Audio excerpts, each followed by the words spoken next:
Russia here in the UK. An Old Bailey jury reached unanimous verdicts on all of the counts. So let's go straight to the Old Bailey because our correspondent Daniel de Simone is there. And Daniel, tell us more. So these three defendants, two women and a man, Vanya Gabarova, Katrin Ivanova and Tihomir Ivanchev, had been on trial since November and they had denied conspiracy to spy for Russia. Three other men had already pleaded guilty to being part of the same cell. And this trial is really unlike anything we've really seen in the British courts before. This was an operational spy cell. These people were going out, spying on targets of Russia, carrying out surveillance, and even talking about potentially kidnapping them, taking them back to Russia, even killing them. And as you're going to see in my report, that their targets were spread throughout Europe, and they travelled throughout Europe and the UK conducting surveillance. And my report follows now.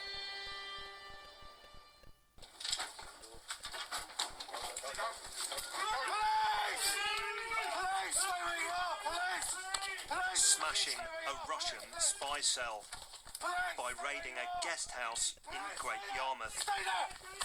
The owner is Bulgarian Orlin Rusev. He suggests police have made a mistake. It's the wrong place. I think it's the wrong place. But it isn't. It's full of tools for spying, and officers find thousands of chat messages organising espionage. All these devices yours. I have purchased some on the eBay and I'm repairing many of those. Not all of them. The sheer scale of what was recovered from the espionage base was unprecedented. We're talking about devices that can, for example, be taken close to a mobile phone and extract the data from that phone and exploit it. And there were 11 drones, over 200 mobile phones, nearly 500 SIM cards. The scale was enormous. Orlin Rusev moved to the UK as a businessman over 15 years ago. After being recruited as a Russian spy, he then recruited other Bulgarians working in normal jobs. Biza Jambazov and girlfriend Katrin Ivanova, a couple who ran courses in London teaching British values. Entry 3, Introduction to British Value. They also worked in healthcare. And he had an affair with another cell member, beautician Vanya Gabarova.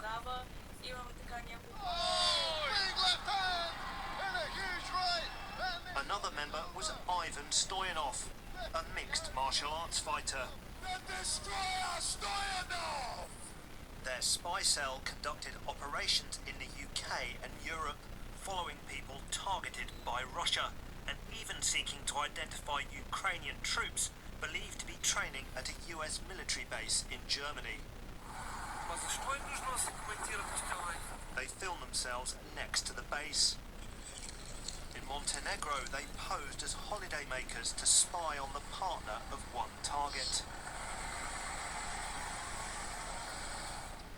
In London, they filmed the Kazakhstan embassy, where they planned to stage a protest, with the pretense they could then give information about protesters to Kazakhstan intelligence to curry favour for Russia. Throughout Europe, they spied on journalists Christo Grozev and Roman Dobrokotov, who exposed Russia's role in the Salisbury nerve agent attack, with the cell deploying these spy glasses to film them. Katrin Ivanova capturing Christo Grozev on a plane, sending the footage in real time to the cell. Some members had discussed killing him. They spoke about kidnapping fellow journalist Roman Dobrokotov. And I'm very lucky to be alive, actually. I think assassination was one of the options that they reviewed, but even if it was kidnapping, that doesn't mean that I was just, brought to Russia and then let free. It was about interrogating and then killing. When police moved in, they found dozens of fake identity documents. The cell even posed as journalists. It's my ex-girlfriend. We spent about 4 or 5 years together. We spent about a year and a half. Yes. Outside the home of Vanya Gabarova, police spot a curious visitor, Tihomir Ivanchev, the painter and decorator, who also turned out to be in the cell. But at that time I was like completely aware that I'm just helping for a good cause. He and some others claim to think the surveillance was for innocent reasons. But the cell leader Rusev was directed from abroad by Russian state asset Jan Marsalek, who's wanted in Germany for fraud. His whereabouts are unclear. He was acting as a middleman between the Russian intelligence services and his group of Bulgarians. So a direct line of communication from the Russian intelligence services through to Rusev, which generated all of their surveillance activity here. Who ordered that you should be targeted? I think that it was Vladimir Putin directly. In this dictatorship, you would never take responsibility on your own to do such political stuff. You will always have direct order from the president. It doesn't have to be a written order. From the Kremlin to Great Yarmouth, and the unlikely faces of a real threat within. Daniel Desimoni, BBC News at the Old Bailey. Sir Tom Moore's daughter has said that her deepest regret is having a charity set up in her father's name. Hannah Ingram Moore insists there was no intention to mislead the public after the Charity Commission found she and her husband personally benefited from charitable donations. In her new self-published book called Grief, got it here, Public Face, Private Loss, Hannah recounts how she tackled the pain of losing her father while facing relentless public scrutiny. Well, Hannah Ingram Moore joins us now. Thank you for coming in to talk to us this morning. I've got a copy, got my hands on your book this morning, Grief, Public Face, Private Loss, and in it you talk about the fact that you lost a father and the world lost a bit of an icon, really, in your dad. Why did you write it, and what do you hope people will feel about this? Because, of course, after he passed, there were a lot of headlines, a lot of stories, which, at the very least, must have complicated how you were dealing with your personal grief. Yes, exactly that. Of course, my mother died very long, slow death from dementia, which is why my father moved in with us in the first place. After she died, he came to live with us. But what happened, I think, is that we probably buried the loss of her, because my father moved in and we lived this incredible multi-generational life. It was truly magical. And of course, then he died in a very, very public way. And we understood that the world was grieving for him, not just us. But as I walk around, there are many people who come up and talk to me about my father and the loss in their life. So I realised that there were so many people who weren't able to discuss loss. As a society, we're not very good at discussing grief or giving space and time for grief. So as the headlines swelled and our life... And the headlines were negative afterwards. Very negative. Yeah.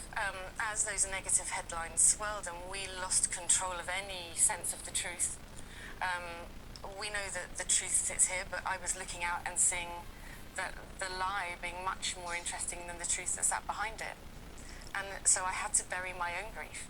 And often when I was talking to people, they would tell me their grief story, and I had to put my grief on hold because theirs was more important. They needed to talk to me. So writing the book was cathartic, was a way to put my loss down, but I didn't want it to be all about me.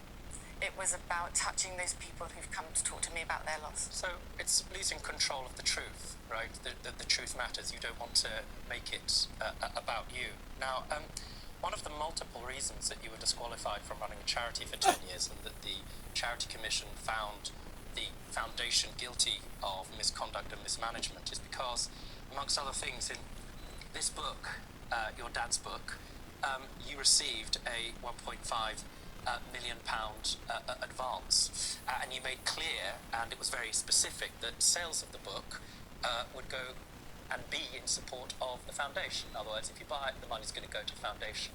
How much of that money actually ended up in the foundation?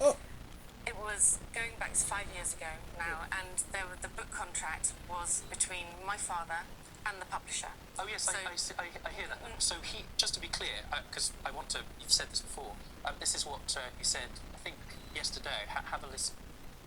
His contract, not my contract, his, was with Penguin Random House. There was never, ever, ever any contract with anybody or anything else. He was lucid. You met my father. He was of very sound mind. He wanted us to benefit, and he chose where to put it. It was his money. But who signed that contract? He signed the contract. He signed that contract. So if I had that contract here under my desk from the publisher, I'd find his signature on it. Yes. Not just to be clear, not your signature. I tell you why before you answer. The publisher says that you signed that contract. He signed the contract with Penguin Random House, and then I signed to say where the money was going on his behalf. Now, he was alive, and he decided it never said anywhere that sales would go, well, not from us. We agreed that it would support the launch of the charity, and money from that book revenue did So your signature is on that deal, making clear where that money would go, and it would go to the foundation. That's the signature, according to your publisher. That's the signature that appears on the contract. Again, how much ended up in the foundation? There's no signature to say that it would go to the charity. No. How much ended up in the foundation? But first and foremost, there was never any contract with the charity, ever. The charity was never going to get... It never had a specific You say your dad signed that book deal. You signed the deal on his behalf. No, he signed the book deal. I signed on behalf of the company. He signed the book deal with Penguin Random House. He had an agent who negotiated the book deal for him. There was never, ever, ever a contract with the charity. The words that we agreed with Penguin Random House is that the book would support the launch of the charity. How much ended up going to the foundation? I don't think that it's helpful for anyone, because every time there's a number, it just gets banded around as another headline. 5,000, 10? Tens of thousands went in. Tens of thousands went in. We could check that. The other thing that you were accused of is that the foundation's money was used in initial planning application for a spa block. I understand you've clarified that a bit by saying it's also going to be part of a Captain Tom experience with memorabilia. I wonder if you're going to see some of that memorabilia, perhaps his photograph, etc., and no doubt, given he's part of the greatest generation we've ever had, perhaps his medal, why it was necessary also to have a jacuzzi on that experience? The building, as we all know, doesn't exist anymore. It's gone. It's old news. It's taken down. So what is there left to talk about? It's gone, it's history. And well, you said you lost grip of the truth. You lost control of it. So I'm asking you for the truth here. You also were paid £18,000 to sit judging the Captain Tom Foundation Connector Awards. The charity redeemed £2,000. What did you get that £18,000 for? The relationship with Virgin predated the charity. What was your £18,000 for? Let me explain. That relationship started way before the charity. The relationship was with me and my father. He got paid, other judges got paid. That's how it works. The relationship continued with me, with the initial intention not to involve the charity. It was going to be the Captain Tom Connector Award. It was my idea to say, let's include them, and let's make sure they get some money. But doing all of that judging, it takes a lot of time. And there were 6 awards. 2,000, and you got 18,000. Just help me with that for a second. I mean, on top of that, ground control to Asia, Tom. While you're thinking about it, I mean, you were also asking were you not for a 6-figure salary to run that foundation. I didn't ask or demand. I was asked what I was earning. I told them what I was earning. These are the charity asked me. There was no demand, there was no I won't do it unless you pay me that. In the end, it was a negotiation, and when they offered me the salary, I didn't... How much was that salary? We can find it out. Again, it's very important because you've got a book about loss and grief, and part of facing up grief is to be honest and truthful about it. So, tell us, what exactly did you ask for? How much? What I was offered and accepted in the end was 85,000. In fact, my role could only ever last for 9 months. I was employed for 3 months at a time, for a maximum of 9 months. So what I earned was about 60,000. You see, some people may take the view that having done this, having been disqualified, that it might be time for you quietly to go and reflect. There might be people at home looking at this realising that none of that advance went to the foundation, realising that the Spa block had to be pulled down, realising you took £18,000 to judge an award, that they may be looking at this, Hannah, I have to put it to you, saying the thing about Hannah even more is that she has no shame. Do you? When I look back at the last 5 years, we know that we own the truth. I take it as a no then, Tom. And what I can't do is sit here and persuade everyone to believe our reality. There was So never... well, let me just ask you, if I may, just ask you about that for a second. Because I think, and we've had lots of messages this morning, I think we can see that you loved your dad. The nation fell in love with your dad because of the spirit of what he did. It was such a sort of genuine thing, wasn't it? A genuine thing of him wanting to walk, and just like he fought in the war, he wanted to fight in the pandemic for those that worked in the NHS. I think the problem is people feel betrayed because they feel like he was betrayed in some way. You know, that his spirit to earn that money and do that was betrayed by you. So what is the truth? You know, the foundation you set up, I think you've been quoted as saying that your deepest regret is that a charity was set up in his name. What do you even mean by that? Because that was absolutely what you wanted, wasn't it? Oh, if you look back to that dark time of COVID, and we as a family were in the same position as everybody else, and we said to my father, well, why don't you walk up and down 100 times and give you a pat on the lap?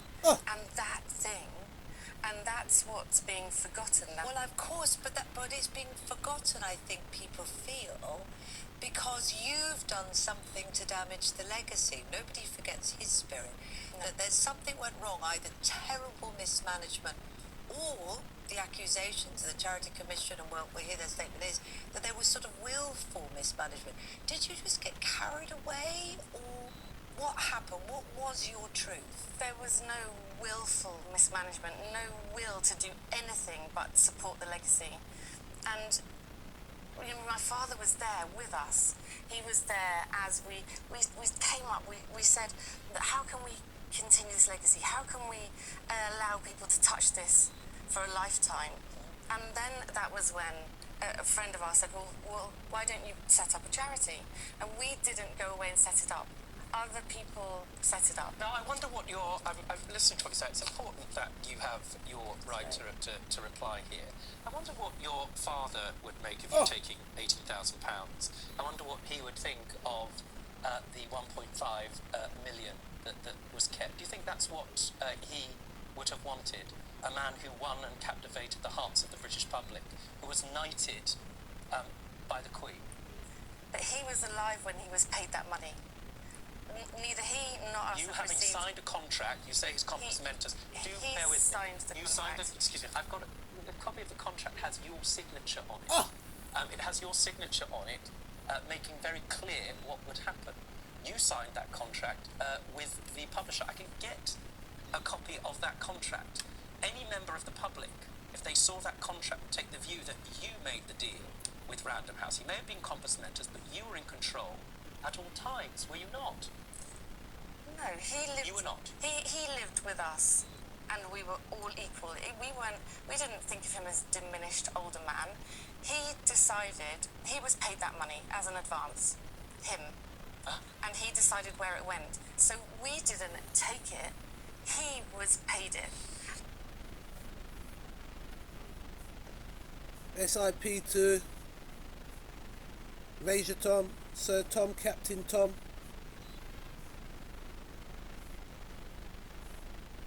The jury is out.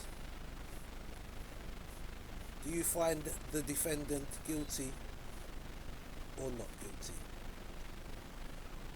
Dead, countless lives ruined, but 5 years later, the world is still asking how did this happen and who is responsible. As a foreign news reporter for The Sun, I've watched as claims about COVID's origins, once widely dismissed as conspiracy theories and pseudoscience, have gone mainstream. Now, I want to discover why it's taken so long for the lab leak theory and those who sounded the alarm from the start to be taken seriously. So, I went to find them. US officials who were in the White House as COVID took hold. This is not natural. This was orchestrated. Investigators with access to classified information. This is the biggest intelligence failure in the history of the world. I mean, Watergate was nothing. And the ordinary citizens who stepped up to uncover the truth. This is the worst example of biomedical malpractice in the history of human existence. To ask why the highest levels of the US government may want the true origins of COVID to remain a secret. One person's conspiracy is another person's strategy.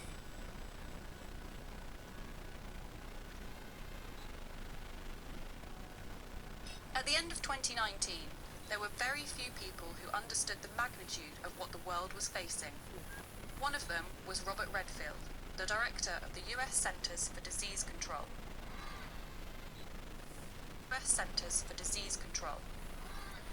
It was his job to prepare the US for the onslaught that was coming. When I became first aware of the outbreak was on New Year's Eve 2019. I was pretty confident from the beginning that we were in for a problem, that this was going to end up being a significant epidemic, maybe pandemic. U.S. CDC also has an office in Beijing, and my team there told me about 27 new cases of a new respiratory illness that was undefined, that wasn't flu, and it wasn't SARS. I was looking at it very early on too, because I heard from a number of sources, people I know in China who are in medicine, that they thought there was this colossal revival of SARS going on. David Asher has spent decades rubbing shoulders with the most powerful people on Capitol Hill. As an investigator, he's worked on some of the US government's most classified intelligence operations. I've been inside and outside of the US government 7 times, worked for 4 secretaries of state, different parts of the intelligence community, and I've worked for 5 of the largest hedge funds in the world as a strategist in biotech, which is an area that gave me some interest in COVID-19 as it emerged. I'm not a whistleblower. I can only talk about what I saw as an investigator, and what I saw was just patently outrageous. Understand, the Department of State has thousands of sources in China. These are not spies. These are Chinese officials. These are Chinese citizens. They're good people. What we're hearing consistently, that there's something really odd about this emerging pandemic.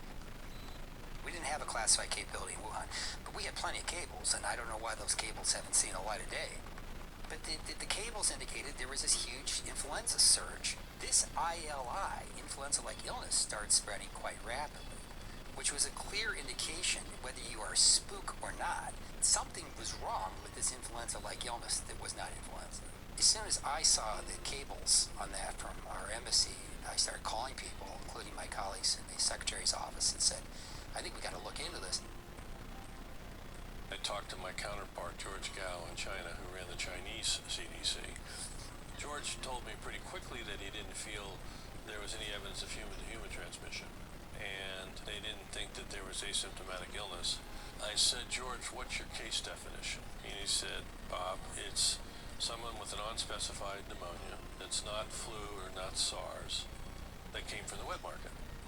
And I said, well, George, then by definition, everybody came from the wet market, because you're only looking at people from the wet market. So I said, you have to go outside the wet market.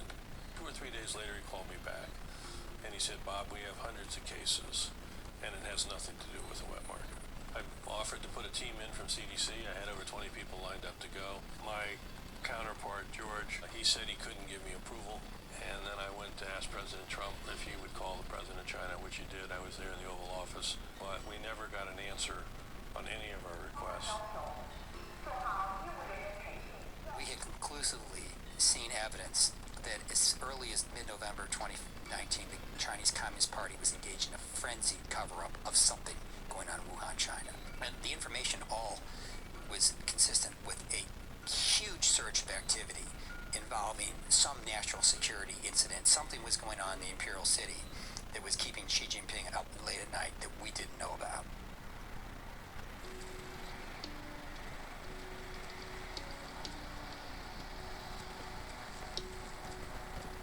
I could tell George's personality changed in his interactions with me. I do think after the second week of January ongoing, I don't think we had a private conversation. I think he felt limited in what he could say to me. About the origins Not of this everything. virus? I would say the conversation we had by the second week of January was very different than any conversation I'd ever had with them over the years. If we gotten in, I would have learned probably within a week that this virus was very human-to-human transmissible. It's likely they didn't let you go because you would have realised that quite quickly. I think they already knew that, right? And they knew that. They're scientists and they're doctors. They knew it was ready-made for humans. No, they knew, well, some people probably knew that, in my view. They knew it was highly infectious for humans. You know, you go back and look at remember the pictures of them building the 25,000 person hospitals. They quarantined 11 million people in the city. They did that because they understood this was a big problem. One of my friends who is one of the most famous biologists in U.S. national security, whose name I won't quote, I asked him, I said, what's your read on what's going on in China? And he says, it's a meltdown. It's like Chernobyl, except it's biology. It didn't take a rocket scientist to see that this thing looks supernatural. The only question is, how did it get into nature? And that's where my investigation focused.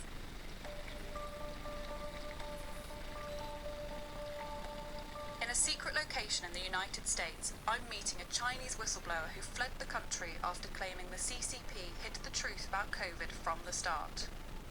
When the outbreak happened, I was secretly appointed by my supervisor to conduct a secret investigation on COVID-19.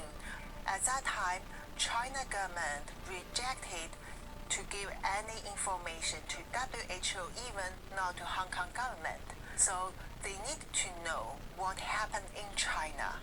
What is a novel virus there? We are based in Hong Kong.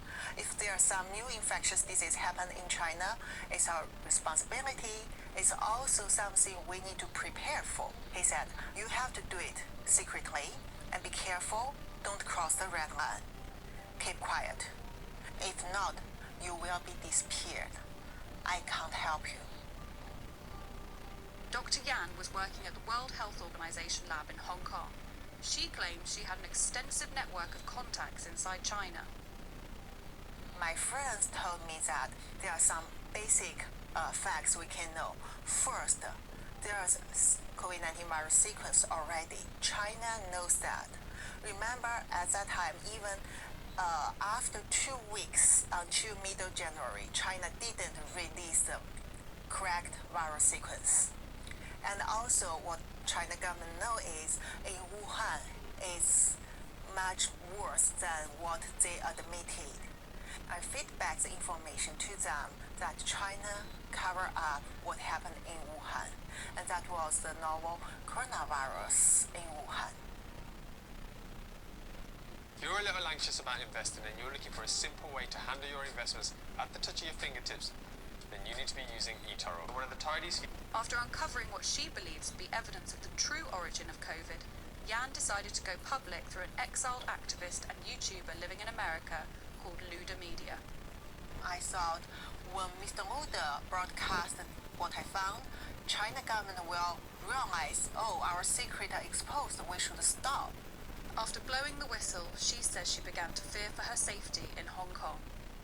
One day, Mr. Luda suddenly called me in the morning, said, you need to make the decision now, either try to escape to the United States to tell people what you know about the virus, I will help you, or you would be found out by CCP, means I already get identified, but they will finally get me and disappear me because he received some information from his sources. After 2 weeks, after suffering a lot, I managed to escape to the United States successfully. Back in 2020, Yan's claims appeared hard to believe for many. She was widely criticised for claiming the virus did not have a natural origin. But Yan wasn't the only one with concerns about where it came from. A small group of journalists and campaigners also had their suspicions about the official story. I'm an investigative reporter. We use Freedom of Information Act requests to obtain documents about the origins of COVID. Sifting through mountains of documents, they uncovered some curious facts about what had been happening in Wuhan. I've gotten COVID a couple times, and the thing that made me angriest while I was writhing in pain and sick in bed was the fact that there are individuals responsible for this.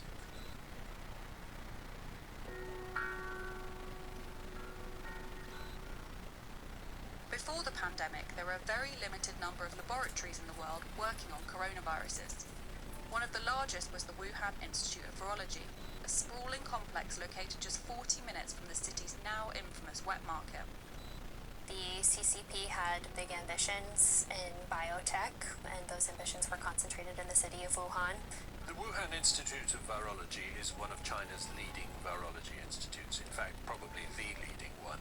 That institute was leading the search for the origin of SARS, the pandemic that broke out in 2002-03.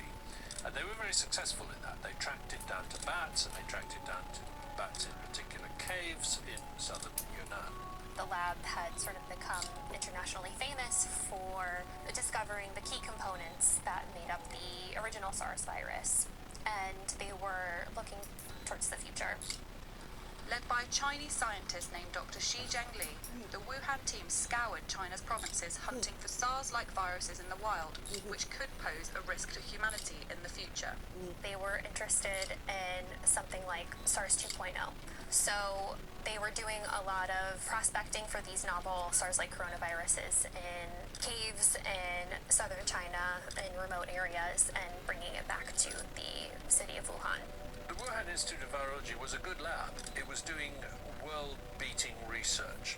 It was doing it partly, as so often with Chinese labs, by collaborating with Western laboratories, learning the techniques, and then getting good at it themselves. Nothing wrong with that, but particularly the collaboration with Ralph Barrick's lab at the University of North Carolina at Chapel Hill gave them the ability to do what they call reverse genetics, where you reconstruct a virus from its genes rather than isolating it from a biological sample in a bat, for example.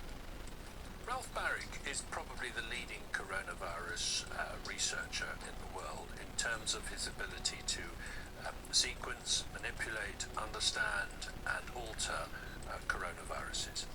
And this was a little bit of a backwater until the SARS epidemic of 2002 and the MERS epidemic of 2012, after which coronaviruses became a hot topic. And the Barrick lab became very important, really, in the world in its ability to get to understand what made these viruses infectious or dangerous, and to manipulate them in ways that shed light on their functions.